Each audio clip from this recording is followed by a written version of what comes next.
Selamat datang di channel video pembelajaran daring, channel yang berisi video yang mengupas tentang pembelajaran berbagai ilmu pengetahuan terkini. Sekarang, teman-teman ada di playlist pembelajaran manajemen mutu. Hari ini, saya akan menyampaikan sedikit materi tentang Quality Control 7 Tools.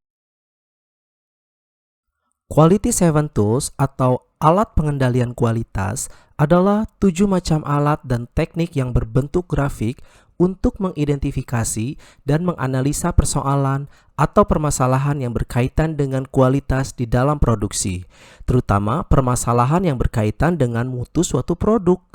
7 Tools atau 7 alat pengendali mutu pertama kali diperkenalkan oleh Bapak Kaoru Ishikawa, seorang profesor engineering di Universitas Tokyo pada tahun 1968 yang juga merupakan Bapak Quality Circles. Bapak Kaoru Ishikawa percaya bahwa statistik mampu menyelesaikan 95% persoalan kualitas. Beliau menyarankan untuk meningkatkan penggunaan statistik dengan jalan melatih semua orang di dalam organisasi agar dapat menggunakan dan menguasai alat-alat statistik yang diperlukan untuk pengendalian kualitas seperti bagian Pareto, diagram tulang ikan atau fishbone, histogram, dan sebagainya. Alat-alat statistik ini kemudian dikenal dengan nama 7 Tools yang dirancang sederhana agar dapat dipakai oleh siapapun, termasuk para pekerja yang berbekal pendidikan menengah. Alat pertama dari 7 Tools ini disebut dengan check sheet atau lembar periksa, yang merupakan salah satu metode untuk memperoleh data yang berbentuk daftar yang berisi pernyataan yang ingin diselidiki dengan memberi tanda cek. Alat ini berupa lembar pencatatan data secara mudah dan sederhana, sehingga pencatat cukup hanya memberikan tanda kolom yang telah tersedia dan memberikan keterangan seperlunya. Checksheet juga berfungsi sebagai alat pencatat hasil observasi dari pemeriksaan distribusi proses produksi, item, lokasi, dan penyebab produk cacat atau rusak, juga sebagai alat konfirmasi pemeriksaan. Berikut merupakan contoh checksheet atau lembar pemeriksaan untuk mainan yang cacat. Pemeriksaan ini dilakukan oleh Bapak Budi selama 8 jam berturut-turut dari pukul 8 pagi hingga pukul 4 sore, yang pada tanggal 20 Oktober 2023. Dari lembar pemeriksaan ini, pada slide PowerPoint, kita bisa melihat bahwa terdapat 4 jenis kecacatan, yaitu kecacatan pada bagian kepala, kecacatan pada bagian badan, kecacatan pada bagian tangan, dan kecacatan pada bagian kaki. Pada jam pertama, pemeriksaan dilakukan pada pukul 8 hingga 9 pagi. Ternyata ditemukan 2 kali kesalahan kerja atau work error yang mengakibatkan kecacatan pada bagian kepala dan tangan. Begitu pula pemeriksaan pada jam kedua. Pemeriksaan ini terus dilakukan hingga jam ke-8. Setelah itu, semua kecacatan dijumlahkan baik berdasarkan kategori jamnya atau kategori bagian kecacatannya. Selanjutnya, data di dalam checksheet baik berbentuk data kuantitatif maupun kualitatif ini dapat dianalisis secara langsung atau menjadi masukan data untuk peralatan kualitas lain. Misalnya untuk masukan data Pareto chart. Berikut disajikan waktu yang tepat untuk menggunakan checksheet. Teman-teman bisa membaca dan memahaminya sendiri. Jika ada bagian yang tidak paham, teman-teman bisa menulis pertanyaan di kolom komentar ya. Slide selanjutnya menampilkan manfaat dari penggunaan checksheet. Teman-teman bisa membaca dan memahaminya sendiri. Namun, jika ada poin yang tidak paham, teman-teman bisa menulis pertanyaan di kolom komentar. Alat selanjutnya adalah scatter diagram atau diagram pencar yang merupakan diagram atau grafik yang menampilkan 2 buah variabel yang berupa sekumpulan titik. Titik-titik ini sendiri merupakan angka yang ditaruh ke dalam posisi yang ada di dalam sistem koordinat kartesian. Hubungan antara titik-titik yang dipetakan menggambarkan hubungan antara kedua variabel tersebut. Jika kedua variabel tersebut berkorelasi, maka titik-titik koordinat akan jatuh di sepanjang garis atau kurva. Perlu dipahami bahwa semakin baik korelasi, maka semakin ketat titik-titik tersebut mendekati garis. Sebagai informasi tambahan, alat ini berguna dalam mempelajari dan mencari faktor yang berpengaruh.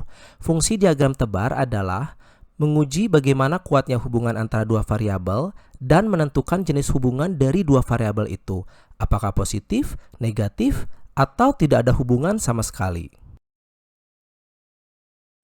Di dalam slide ini, teman-teman bisa melihat tabel yang berisi data downtime mesin atau mesin mogok dan data persentase kerusakan. Untuk menguji apakah ada korelasi antara downtime mesin dengan persentase kerusakan, maka penelitian ini dilakukan selama 30 hari berturut-turut. Karena di sini ada dua variabel, maka sebelumnya kita harus cermat di dalam menentukan variabel mana yang mempengaruhi variabel lainnya. Secara logika, lamanya mesin yang mogok akan mempengaruhi jumlah persentase kerusakan produk. Oleh karena itu, downtime mesin atau mesin mogok merupakan variabel X yang nantinya akan ditaruh pada garis sumbu X. Sementara itu, variabel yang dipengaruhi atau variabel Y adalah persentase kerusakan, sehingga angka yang ada pada persentase kerusakan nantinya masuk ke dalam sumbu Y. Sebagai contoh, pada hari pertama ditemukan sebanyak 30 menit lamanya mesin mogok. Hal ini mengakibatkan kerusakan sebanyak 2% dari total unit yang diproduksi pada saat teman-teman bisa menaruh titik pada sumbu X di antara 30 dan sumbu Y di angka 2. Sehingga pada akhirnya terdapat sebuah titik pertemuan antara angka yang ada di sumbu X dan sumbu Y. Hal ini terus dilakukan berulang kali hingga hari ke-30. Dari ke-30 titik yang tertuang pada diagram tebar, ternyata titik-titik ini membentuk suatu pola, yaitu naik ke kanan atas secara konstan. Pola ini menunjukkan bahwa terdapat korelasi kuat positif antara variabel X dengan variabel Y. Oleh karena itu, setelah mengetahui hasil dari diagram tebar ini, peneliti atau pengawas harus melakukan tindakan yang tepat untuk mengurangi persentase kerusakan dan mengurangi jumlah downtime mesin dengan selanjutnya melakukan diagram tulang ikan. Namun sebelumnya, teman-teman bisa memahami terlebih dahulu bentuk pola yang mungkin bisa muncul saat membuat scatter diagram atau diagram tebar ini.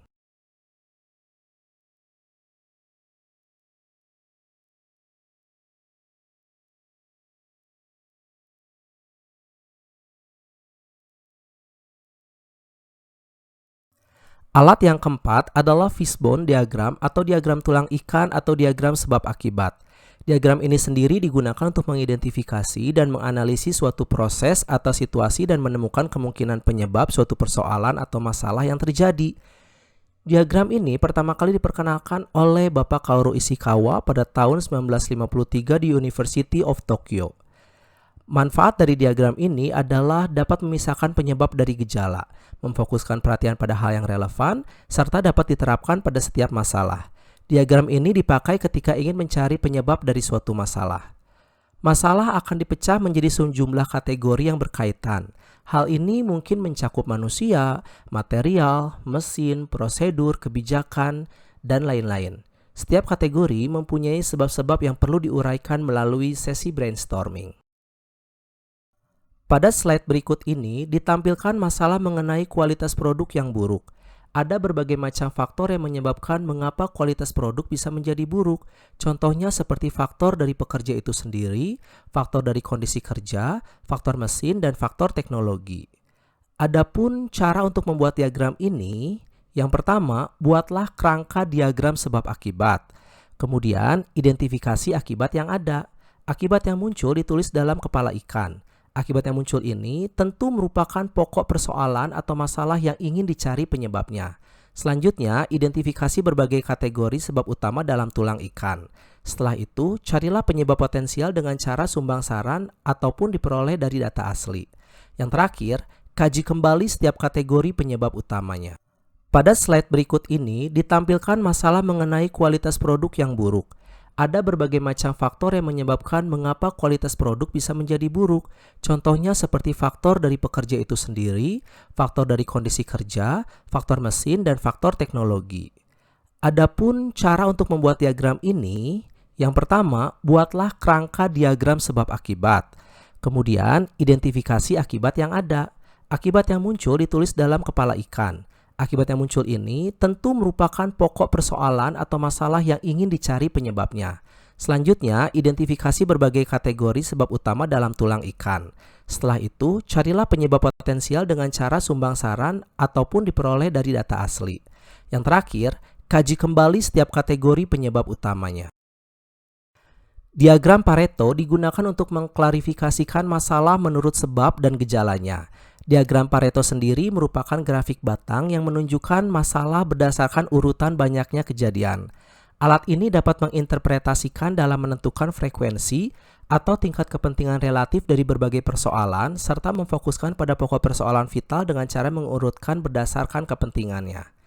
Prinsip dari Pareto ini adalah 80 berbanding 20, yang mana 80% dari total masalah yang ada merupakan masalah yang paling dominan yang harus diprioritaskan penyelesaiannya, dan sisa 20% dari total masalah tersebut bisa diabaikan terlebih dahulu.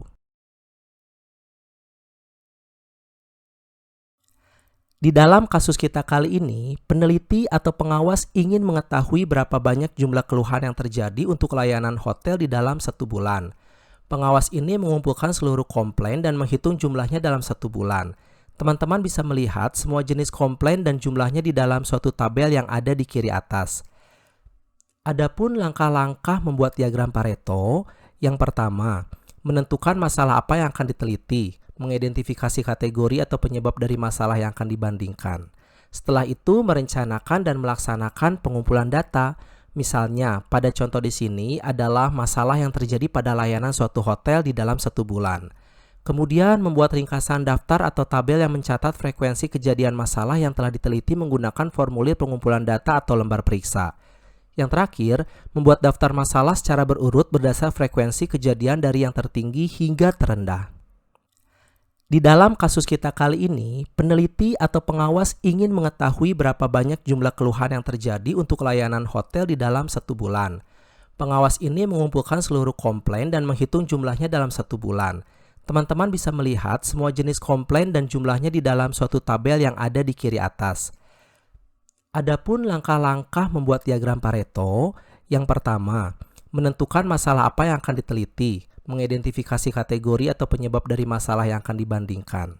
Setelah itu, merencanakan dan melaksanakan pengumpulan data. Misalnya, pada contoh di sini adalah masalah yang terjadi pada layanan suatu hotel di dalam 1 bulan. Kemudian, membuat ringkasan daftar atau tabel yang mencatat frekuensi kejadian masalah yang telah diteliti menggunakan formulir pengumpulan data atau lembar periksa. Yang terakhir, membuat daftar masalah secara berurut berdasar frekuensi kejadian dari yang tertinggi hingga terendah. Langkah selanjutnya adalah membuat grafik Pareto yang terdiri dari diagram batang dan garis. Teman-teman harus terlebih dahulu menggambarkan 2 buah garis vertikal dan sebuah garis horizontal.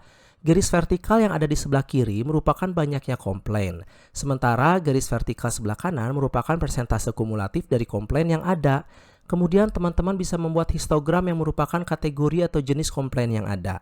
Setelah itu, gambarkan kurva kumulatif serta cantumkan nilai kumulatif di sebelah kanan atas dari interval setiap item masalah. Yang terakhir, teman-teman bisa mengambil tindakan perbaikan atas penyebab utama dari masalah yang sedang terjadi. Untuk mengetahui akar penyebab dari suatu masalah, gunakan diagram sebab akibat atau tabel bertanya beberapa kali. Langkah selanjutnya adalah membuat grafik Pareto yang terdiri dari diagram batang dan garis. Teman-teman harus terlebih dahulu menggambarkan 2 buah garis vertikal dan sebuah garis horizontal. Garis vertikal yang ada di sebelah kiri merupakan banyaknya komplain, sementara garis vertikal sebelah kanan merupakan persentase kumulatif dari komplain yang ada. Kemudian teman-teman bisa membuat histogram yang merupakan kategori atau jenis komplain yang ada. Setelah itu, gambarkan kurva kumulatif serta cantumkan nilai kumulatif di sebelah kanan atas dari interval setiap item masalah. Yang terakhir, teman-teman bisa mengambil tindakan perbaikan atas penyebab utama dari masalah yang sedang terjadi. Untuk mengetahui akar penyebab dari suatu masalah, gunakan diagram sebab akibat atau tabel bertanya beberapa kali. Alat selanjutnya adalah flowchart atau bagan arus proses yang merupakan bagan dengan simbol yang menggambarkan urutan proses beserta hubungannya antara satu proses dengan proses lainnya dalam seluruh aktivitas. Biasanya bagan ini digunakan untuk menganalisis proses manufaktur, perakitan, atau jasa. Berikut disajikan simbol yang biasanya digunakan untuk membuat bagan arus proses. Pada kasus kita kali ini, kita dapat mengidentifikasi tugas proses utama dari suatu proses pemotongan balok kayu. Untuk urutan tugas dan prosesnya, teman-teman bisa pause dulu video dan memahaminya sendiri. Pada kasus kita kali ini, kita dapat mengidentifikasi tugas proses utama dari suatu proses pemotongan balok kayu. Untuk urutan tugas dan prosesnya, teman-teman bisa pause dulu video dan memahaminya sendiri.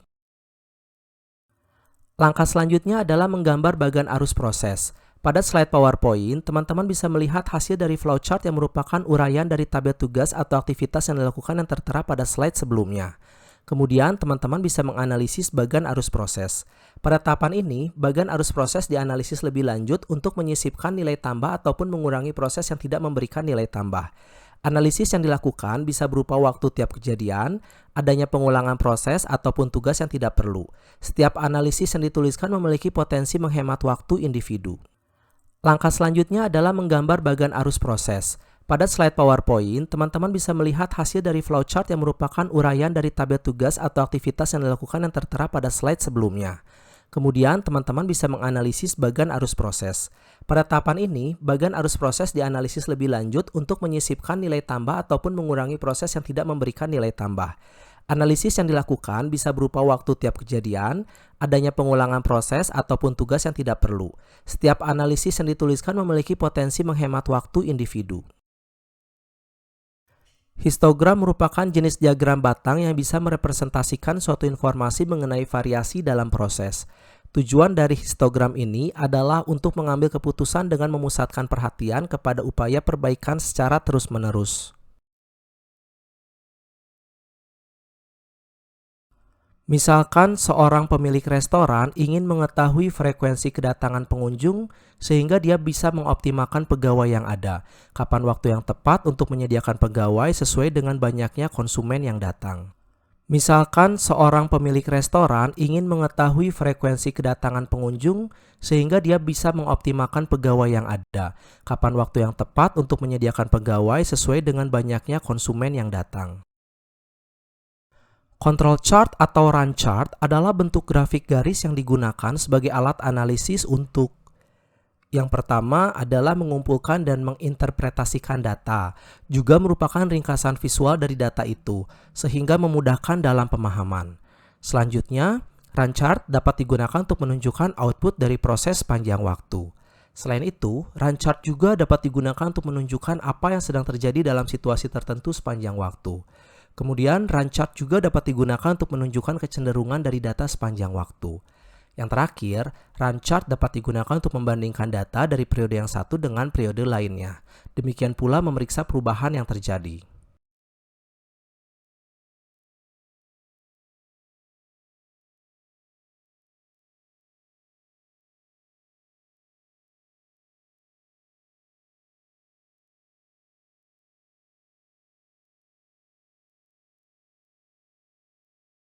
Sekian pembelajaran kita hari ini. Teman-teman bisa share, like, dan subscribe channel pembelajaran daring ini agar kita semua mendapatkan nilai manfaatnya. Terima kasih dan sampai jumpa di video pembelajaran selanjutnya.